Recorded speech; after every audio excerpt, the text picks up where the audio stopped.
Oh yeah, it's the last game of the season, so to speak, or postseason if you're not.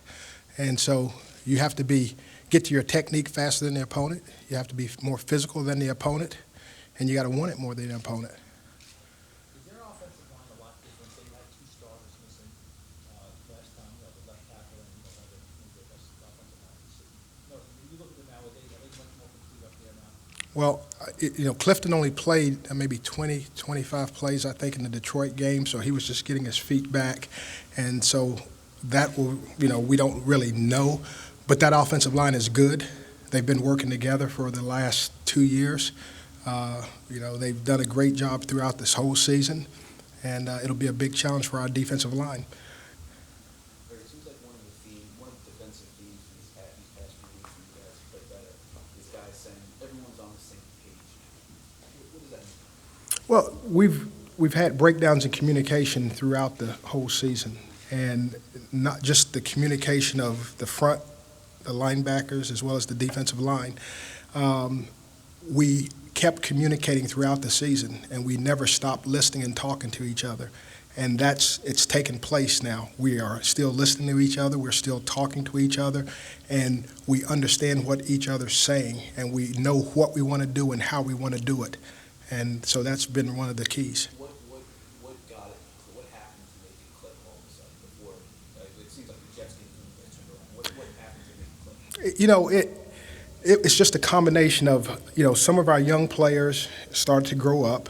We didn't have a number of young players on the field at the same time. Chase Blackburn has been a tremendous welcome, coming back on our squad and being able to communicate with our guys and get on the same page with our guys.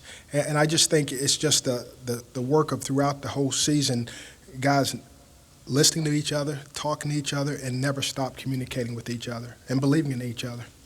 Can you expand a little bit on what Chase has brought since he's arrived with the 4 months off?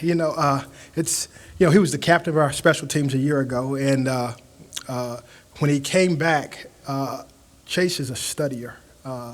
He's a guy that takes notes when you're sitting and you're lecturing to the classroom, and everybody respects that. And he asks great questions when we're in the meetings, and so he brought credibility. He brought a voice. Like I could speak to Chase, and Chase could speak to the defense, and we all spoke the same language.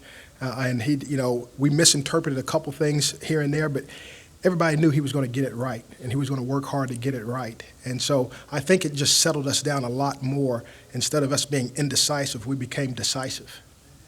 Played well on the field once he's been out there. No doubt about it. He's played physical, he's played well, and he has a great voice. I often talked about John Goff had a good voice. When Chase shouts command, everybody hears it. And so he has a great voice for our defense also. Harry, a lot of what Green Bay does is that back shoulder throw, that they throw so much.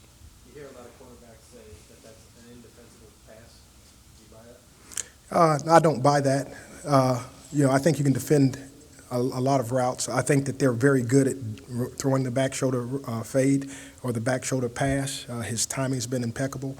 You have to defend it, and there's some ways to defend it, and we look forward to defending it on Sunday. What is it about the Packers defense or the Packers offense that has allowed Limbaugh to play well against them? He's had two very good games. You have to ask Linville that.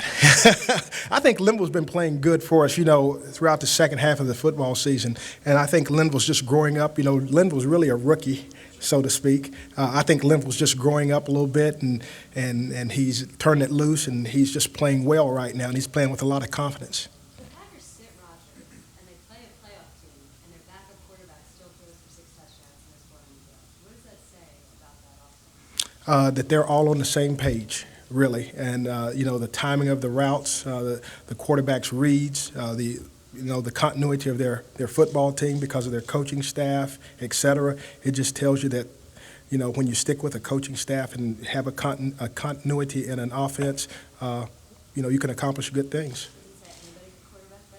I'm not going to say anybody, but I'll tell you, they have 2 pretty good quarterbacks. Harry, you faced Rodgers twice with this defense, and he's thrown for 4 touchdowns each. What's going to make this time different? Every time you have an opportunity to put the ball down, you have a chance to prove how good you are. And I think that after playing them twice, knowing a little bit more about them, we're up for that challenge to see if we can hold that guy down. And it's a big challenge for us. And, he's one of the best players in the league. And so, again, this is a playoff game. You throw everything in the past really out the window as far as what he's done in the past, and we're going to find out what we can do on Sunday. You said you wanted to see a quantum leap from Kenny Phillips earlier. You had said that. How have you seen his role sort of materialize, and how do you see it increasing? Yeah, Kenny's such a good athlete. We want to do a lot of different things with him.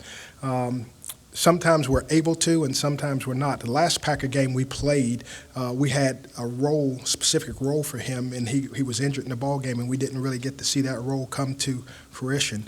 But we'll use Kenny's talents, in certain situations, and this week we'll try to use Kenny's talents and see if we can get that quantum leap from Kenny this week. Two more questions. At times we see quantum leaps. At times we see leaps, but we're looking for more consistency. I don't think so. I'm not there, but I don't think so. You said after playing them twice, do you as a coordinator feel like you have a better feel for what they do? Yes. When you play a team, multiple times, you continue to study them.